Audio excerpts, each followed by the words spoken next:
Have you heard the strange tales of the Whistler?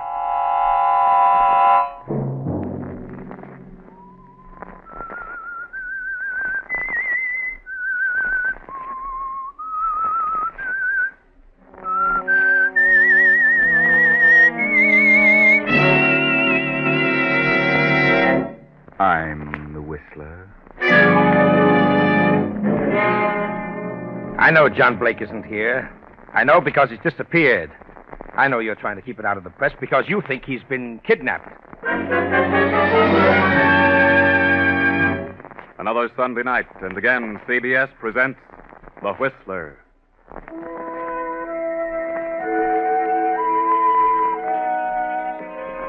I, the Whistler, know many things, for I walk by night. I know many strange tales, many secrets hidden in the hearts of men and women who have stepped into the shadows. And so I tell you tonight the amazing story of the penalty. Young Alan Harper stands at the window of his small office and stares gloomily out over the city as the lights flicker on in the dusk. Alan has troubles. Perhaps he should have kept his job as a private detective. Perhaps he shouldn't have taken the law course, for he hasn't had a single client since the day he passed the bar examination. Better to give up and go back to the detective agency. Then the door opens and a figure steps into the dimly lighted room. Are you the attorney? Oh, yes. Yes, I'm Alan Harper. I have a little business for you. Business? Oh, what kind of business? I want you to draw a will and later deliver a letter for me. A will? Oh, yes, of course. Do you know who I am? Well, I've certainly seen you before, but I just can't place you. I'm John Blake, president of the Plymouth Building and Loan. Oh, yes, of course. I've seen your picture many times. Yes. But why have you come to me? You have a staff of the best attorneys in town. I know, but because of the peculiar nature of the business at hand, I prefer an unknown, a lawyer who had no previous interest in me or my affairs. I see. And also one who was not doing any too well. Well, I'll have to admit that you picked a good example. In a few moments, you'll have guessed what I have in mind. You'll know why I can't have my own attorneys handle this. Why not? You have no personal interest in me, Harper. This is a cold business proposition, and I'll make it worth your while. Yes. When I walk out of here, I want you to forget the whole thing for a few days. Agreed? Very well. Then take down what I say, and I'll sign it. To my daughter, Anita Blake, I leave all my property, personal and real, including the painting of her mother, Marcia Blake. This will supersedes any and all instruments of this nature previously drawn. Yes. That's all. Oh? Yes. I'll sign it now. Now, here is a letter addressed to my brother, Hilary, in this city. He's recently returned after 25 years in Australia. Though he has written me several times lately, we've been estranged all these years over a situation which this letter will clear up. Very well, Mr. Blake, but just what... No questions, Mr. Harper, please. I want you to keep the will and letter. You'll know what to do with them when the time arrives. Are you... Mr. Blake, are you afraid of being murdered? No, Harper, there was a time... Oh, but not now. Sounds a little crazy to me. Here you are, young man. Your fee. What? $1,000. Oh, but that's most unusual. Why all that? I'm paying you that much because I know you need it badly, and your need will make you keep our agreement that you'll forget all this for a few days and say nothing to anyone. You're planning to commit suicide, Mr. Blake. And what if I were? Then it's my duty to stop you. What would my death matter to you? People die every day, commit suicide, or murdered. It means nothing to you. Yes, but this is different. Mr. Harper, I'm not planning to commit suicide. You're sure? Yes, I assure you. So if you don't care to go through with the agreement, I'll take the money back and find someone else. No, I believe you, Mr. Blake. I'll keep the agreement. I've got to. Very well. Goodbye, Harper, and good luck. Goodbye, Mr. Blake.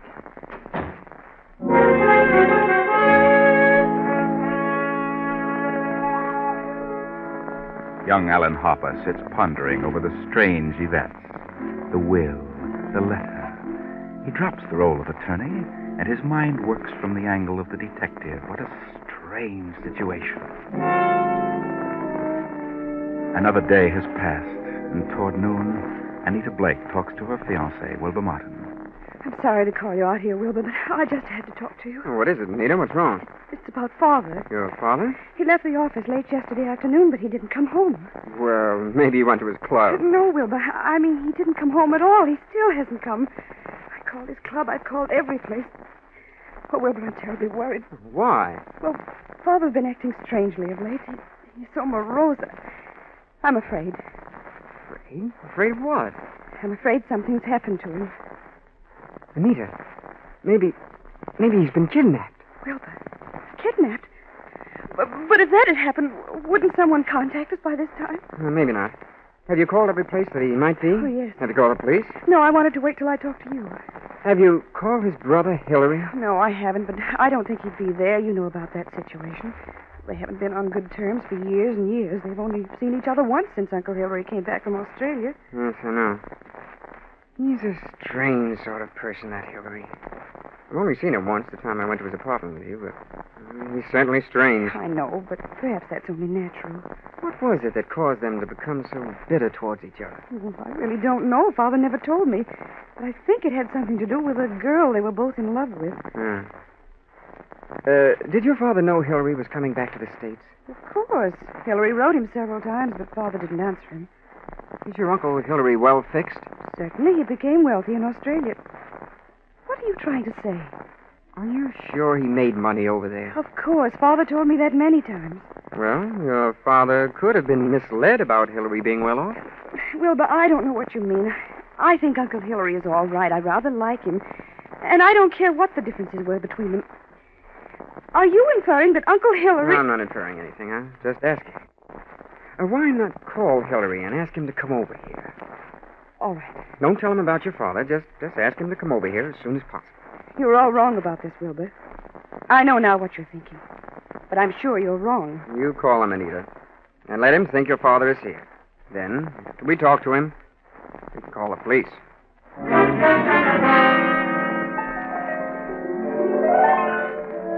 Wilbur is very clever. He may be right about Hillary. Maybe Hillary knows something about his brother's strange disappearance. But then Hillary is clever, too. Quite clever. A half hour later, Hillary arrives. What on earth is this all about? I'm awfully glad you could come so soon, Uncle Hillary. John Needle? Oh, you remember Wilbur Martin, Uncle, my fiancé. Yes, of course. What's wrong with you two? What's happened? Mr. Blake, how long since you've seen your brother? Why, it's been about 4 or 5 months, shortly after I came here from Australia. Wilbur, Would you like to have a few words with him? Why, certainly. What's happened? Wilbur, stop this nonsense. Uncle Hillary, Father is...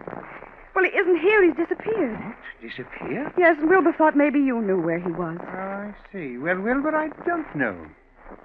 I know that now, but, well, I just wanted to make sure. Don't let your imagination run away with you, Wilbur. Father didn't come home last night from the office, and I've called every place. Every place. Well, what do you think's become of him? Well, he's been acting very strangely. I'm afraid that he's committed suicide. Suicide? But Wilbur thinks that somebody may have kidnapped him for ransom. We could both be right. He could have been murdered. I suggest that you call the police at once and check the hospitals, the morgue, every place. Yes, of course. You call them, Wilbur, please. I can't. Yes, darling. I'll attend to it.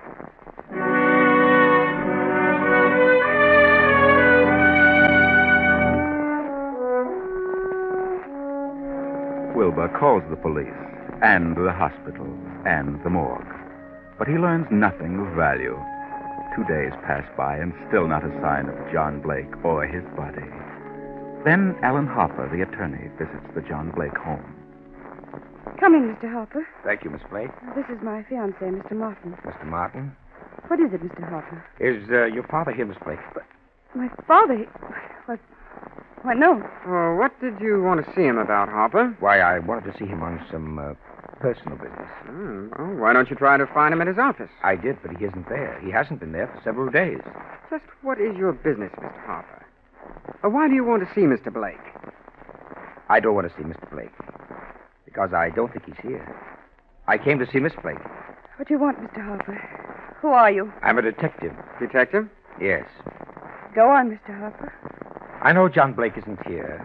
I know because he's disappeared.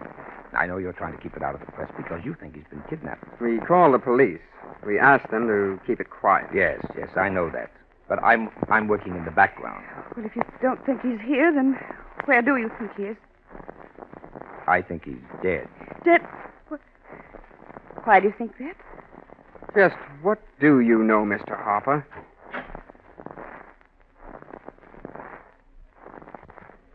Oh, here you are, Anita. I wanted to talk to you and... Mr. Blake. What? And who is this? Mr. Blake. Well, sir. You seem startled, young man. What's wrong? Oh, yes, I am, sir.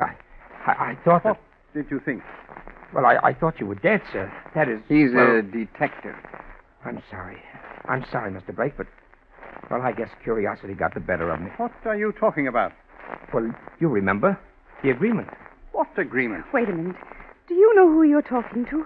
Yes, of course. John Blake. No, Mr. Harper. This is my uncle, my father's brother, Hillary. Hillary? Hillary Blake? Yes, my father's twin brother. Twins? John and Hillary were twins? Of course. Well, I didn't know that. Then apparently you know my father, John Blake. Yes. What did you know about him? You know where he is? Well, excuse me just a moment. I've never been so startled in all my life. Yes. Yes, now that I look at him, now that I recall his speech, there's a difference. And why do you think John Blake is dead, Mr. Harper? I've just come from police headquarters. You mean he's been murdered? No, not murdered. From all indications, he's committed suicide. Suicide? Are you sure? Oh, Father, I was afraid of this. This morning, a hat and coat and overcoat were found on the river docks. In the coat was a typewritten copy of a will made the day before yesterday. The hat bears the initials J.B. There was a will, you say? Yes. Could you identify the hat and coat, Miss Blake? Of course. Very well. Come in, Sergeant. This is Sergeant Hanlon. Do you recognize this coat and hat, Miss Blake? Yes. Yes, I do. They were father's. Oh, Wilbur. Yes, I can't understand it. But the hat and coat are not conclusive evidence. What about the will found in the pocket? Show them the will, Sergeant. You read it, Wilbur. Yes, of course. To my daughter, Anita Blake, I leave all my property, personal and real, including the painting of her mother, Marcia Blake. This will supersedes any and all instruments of this nature previously drawn. But no signature. I have the original. Here you are. It's the original and signed. Where did you get this, Harper? Look at the signature of the witness. Alan Harper. You witnessed the signature? I did. And how do you explain that, Mr. Harper? Because I typed the will for John Blake the night he disappeared. He signed it, and I witnessed the signature. But why should he come to you, a detective? It's true that I'm a detective, but I'm also an attorney at law. But Mr. Blake has his own attorney. Nevertheless, he came to me to draw this will. And if I hadn't recognized him from his pictures, I wouldn't have witnessed the signature. You recognize your father's signature, Anita? Yes. Yes, it's his, all right. I still can't understand the reason for his doing such a thing. He had everything in the world, everything to live for, money, position.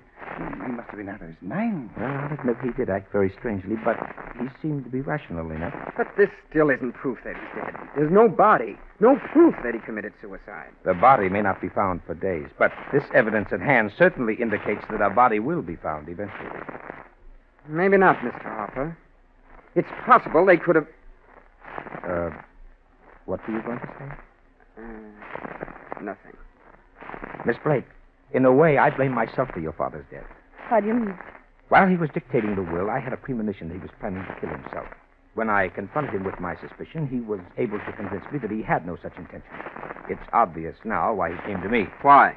He wanted someone who didn't know him personally. His own attorneys would have been able to see through his plan and prevent his carrying it out. But why did he make this new will if he'd already made one? Yes, that's what I'd like to know. Well, I'm still not convinced that he committed suicide. No? Well, maybe this will help. Here's a letter he asked me to deliver to Hillary Blake. A letter? To me? Yes. He said it would clear up a few things. Huh. Well, What does it say, Uncle? it says several things. Things he'd never have said unless he were going to die. Suppose you read it, Wilbur. Yes. Hillary, for 25 years now, jealousy and bitterness have kept us apart. I know why you stayed over there in Australia all these years. I know you loved Marcia, that she was rightfully yours. But I loved her too. I couldn't go on without her. I know you despised us both all these years, and I pretended to despise you. I had to pretend because I lied to Marcia. I told her you were engaged to a woman in Australia. Marcia is innocent. I was to blame. When Marcia died last year, you wrote that you were coming back. I knew that your resentment had faded, but I didn't answer you. I've kept away from you because I just couldn't face it. I told you all this because things have happened, which you will learn soon enough, that have decided me to close my book and write finite. I have made a new will, leaving everything I possess to Anita. Anita is young, Hillary. I beg of you to watch after her as though she were your own, which, but for my selfishness, she might well have been. Forgive me, Hillary. John. Well, this certainly indicates suicide. What does he mean by things have happened? That, Miss Blake, is the motive for which we'll just have to wait. Yes. For that and the body.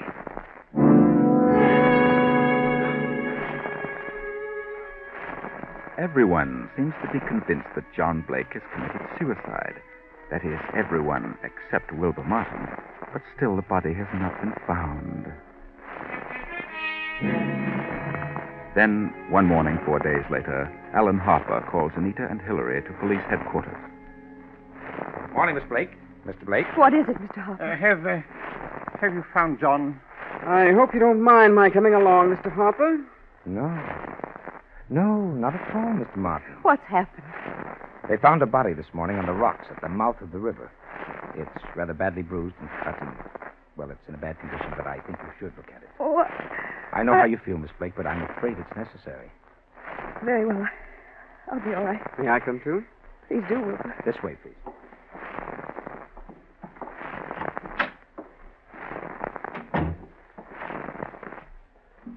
Here we are. Wilbur. What do you say, Miss Blake? Oh, it's awful. Now, get hold of yourself, Anita. Please, you must. Yes, that's Father. And you, Mr. Blake? Well, it's certainly hard to say. It looks like it might be John, but was there no means of identification on this body? No jewelry? Father never wore any jewelry. There was nothing but this suit here. Nothing in the pockets. Oh, Wilbur, that's Father's suit, all right. It's Father, I know. But why? Why did he do it? Come along, Miss Blake. You needn't stay here any longer. Now, darling. Well, I still can't understand it. I'd like to have a word with you, Martin. Yes? All right. Oh, would you and your uncle wait here for a moment? Of course. This way, Martin. All right, Martin. Why did you phone me? I wanted permission to see the body. Do you think it was John Blake? Oh, I can't tell, but they certainly should know. Wilbur, from the start, you've been skeptical about this suicide theory. Why? Why? Well, Who were you trying to frame? You're crazy. I'm not trying to frame anybody. You think he was murdered? Yes, I do. But not by you, of course. Certainly not. But how do you account for the fact that John came to my office, signed the will he dictated, and gave me the letter to Hillary? He must have contemplated suicide. Are you sure it was John Blake who made the will? You think it was Hillary? It could have been.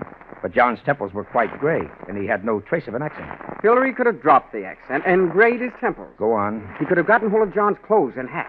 And after he left you, he could have killed John and thrown him in the river and left the evidence at the riverfront. And why would Hillary kill John? Well, there have been several reasons. Maybe because of Marcia.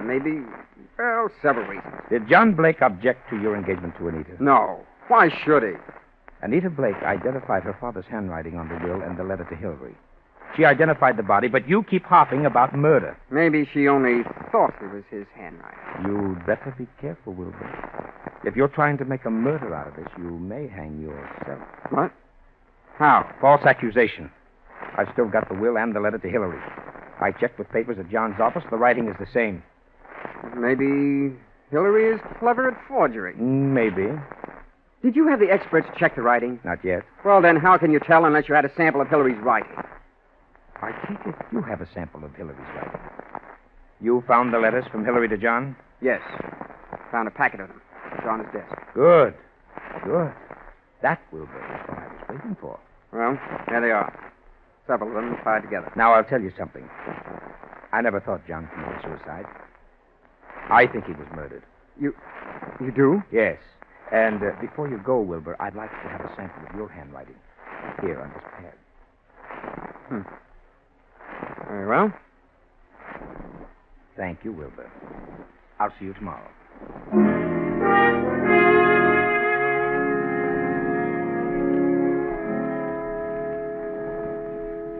Well, Sergeant, have you finished checking? Yes, Harper, I've finished. And what's the verdict? Well, this is the cleverest bit of forgery I've ever come across. This would have passed any place if the question hadn't come up. So? This will and the letter to Hillary would certainly get by anyone as having been written by John Blake. Yes. When comparing the suicide letter from John to Hillary with this letter Hillary wrote from Australia, we notice a difference, but a basic similarity. Would the fact that they're twins be the reason for that? No, on closer examination, we find characteristics which couldn't appear in both letters if they were twins. Then you agree with me that Hillary must have written the suicide letter and signed the will. I certainly do. It's a tough thing to prove. I think you're on the right track, but, well, All I can do is bluff it through, eh? I'm afraid you'll have to work on forcing a confession on this case. Did you check all these letters from Hillary? No, just those on top. Well, I'd appreciate it if you checked them all. Well, just as you say. Now, what about young Wilbur Martin? Well, so far I can't see much in him to worry about. But then you never can tell. I think Hillary's the man, all right. I thought that for some time. But I'll just phone out to the house and tell Wilbur Martin that we've uncovered the whole thing, and if Wilbur's in on it, he'll be gone when I get there. He can be picked up later. Okay, I'll check the rest of Hillary's letter. Go ahead. I won't phone out there till you've finished. 10 minutes later, a startling piece of news breaks. The headlines are screamed by newsboys. Extras flood the streets. And Wilbur Martin rushes to the Blake home and faces Anita and Hillary Blake. What is it, Wilbur? What's wrong with you? Yes, for heaven's sake, what's happened? You haven't heard? You don't know, Anita? No, what do you mean? Well, look at these headlines. Plymouth building and loan crashes. Wilbur, what does it mean? I'll tell you. John Blake embezzled the company funds, and they've gone to the wall. What? Yes, close the doors. Wilbur, no, I can't believe such... I'm sorry, Anita. There it is, in black and white. Then that's the motive for his suicide. Why? Why? Because he knew he was caught. What else? He could have put the money back, couldn't he? Yes, but maybe he lost it by trying to make more to cover up the shortage. I don't think he lost. You don't? No. Nonsense. He must have. Why would he kill himself? Maybe he didn't kill himself. No, please, Anita. You mustn't worry. I know this is very embarrassing for you, but it isn't your fault. Let me take you away for a while. We can run down to Mexico till this blows over. Huh? You won't take her to Mexico. You won't take her anyplace. Just what do you mean? What's wrong with you, Wilbur? You're acting stupid. Do you want to go to Mexico with a murderer? What? Your father may have built the company, but I don't believe he lost the money. Wilbur. He hid it. And your Uncle Hillary found out where he hid it, and he set up the suicide to cover your father's murder. Crazy. Out of your mind. This doesn't make sense. I have all the money I need. Yes, you have now. You're a fool. Pack your things, Anita. I'll phone the airport for a reservation. You won't leave this room. Do you know what can be done to you for threatening people with firearms? I'll call the police. You don't need to call the police. They're on the way here now. I just talked to that detective, Mr. Harper. They've proved that you wrote John's will and the suicide letter. You killed John, and you have the money. Wilbur, you're crazy. You're out of your mind. I know what I'm talking about. Get out of here. Get out. Get out! No, I won't leave. No one will leave till they come.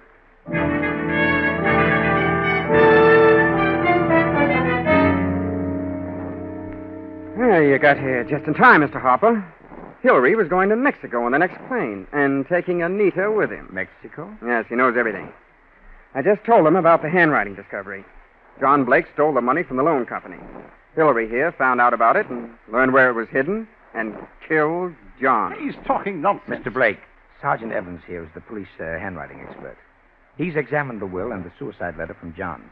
He's also checked them with your recent letters from Australia. What? And your letters from Australia show a definite resemblance, the same characteristics which appear in the will and the suicide letter. You wrote the suicide letter?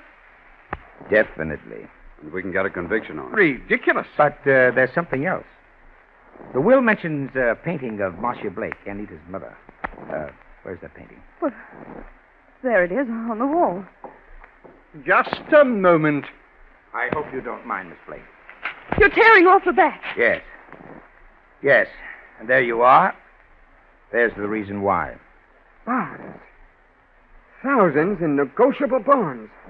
Then Hillary did know about the money. He did kill John for all this. I did no such thing. No. No, that's right. You didn't kill John Blake. Well, then who did? Look at these two letters from Hillary Blake to John. What are the dates? September and November 1940. Those were Hillary's last letters to John. Now look at these. June and July, 1920. You notice any difference? Well, all are signed by Hillary. But the ones dated 1920 are not at all like the ones written in 1940. Not the least similarity. We just discovered these old letters. The ones dated 1920 were written by Hillary. But the ones dated 1940 were written by John. John? What do you mean? You're under arrest, Mr. Blake. Not for murder, because there's been no murder. You're under arrest on a charge of embezzlement. Embezzlement? And you, Miss Blake, are under arrest as an accomplice. Oh, but what are you saying? At first, we overlooked the earlier letters of Hillary Blake. But when we saw them, we knew they were not the same hand. We knew John forged the recent ones. Furthermore, I checked with Australia. Hillary Blake died in Sydney 10 years ago. This man is John Blake, posing as Hillary to escape the penalty for looting the company. Nita, you... And Nita knew all about it. She's in on the plan. Oh, it was a clever one. And they might have gotten away with the phony suicide, but he picked the wrong attorney. Oh, here's your $1,000, Blake. But I'm afraid it won't do either of you much good now. Well, that's the story. John had gone to great lengths in laying his plan, but he made a mistake by failing to destroy the early letters from Hillary, and he underestimated Wilbur's intelligence. John had covered every point. He had even established residence in an apartment as Hillary, had used the story of estrangement as an excuse for not associating with Hillary. And what of the body in the morgue? That's where they slipped again. The police knew the identity of the body. That was merely a trap laid by Alan Harper. Anita was too quick in identifying the first body she saw, too anxious. It was obviously not her father, but the finding of an unidentified body seemed so convenient that she jumped at the chance to declare it was John Blake. Yes, there's many a slip twixt, but you know the rest.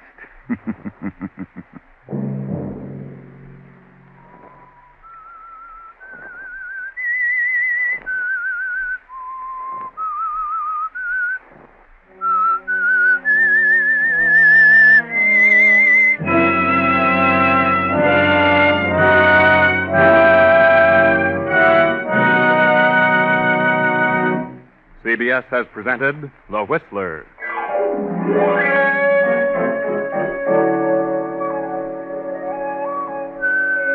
Original music for this production was composed and conducted by Wilbur Hatch. The Whistler is written and directed by J. Donald Wilson and originates from Columbia Square in Hollywood. Next week, same time. I, the Whistler, will return to tell you another unusual story. Good night.